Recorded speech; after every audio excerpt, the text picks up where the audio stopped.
Παίξε λίγο τη ρία σου. Παίξε.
Στην αγαπημένη μου μαθήτρια Κατερίνα Βαρζέντα, που έφυγε τόσο ξαφνικά στα 20 της χρόνια.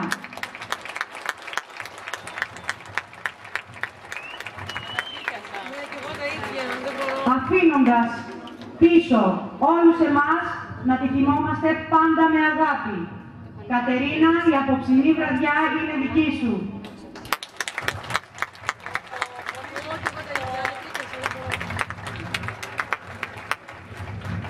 Θα ξεκινήσουμε με ένα τραγούδι αφιερωμένο στη μνήμη της Κατερίνας μας.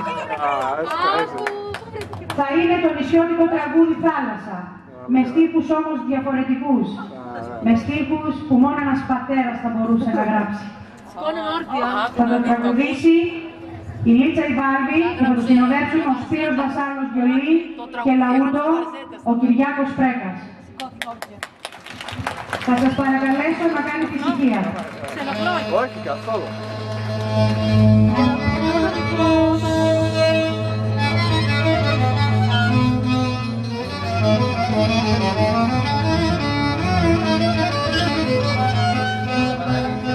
Much serious work was given into all the time. At last, the intense sensation politics held towards the committee and lots of friends who work together for the same reason to maintain and present their original Pontiac tradition. Ευχαριστούμε πάρα πολύ την Κατερίνα. Επίσης, απόψε θα παρουσιαστούν επίσημα τα χορευτικά σχήματα του Δήμου Θείας. Από τα χωριά Εμπορίο, Βόθωνα, Μεσαριά, Πύργο, Πυρά, Καμάρι. Και από τη μία, από την κοινότητα Ίας. Καθώς κοντά μας έχουμε καλεσμένους και την κοινότητα Αντιπάρου και τα χορευτικά της κοινότητας Αντιπάρου. Ένα χειροκρότημα για όλα αυτά τα παιδιά, για όλους αυτούς τους χορευτές. Θα παρακαλέσω πάρα πολύ τον κύριο Δήμαρχο, κύριο Μητροπία Αρτέμιο, να έρθει κοντά μας.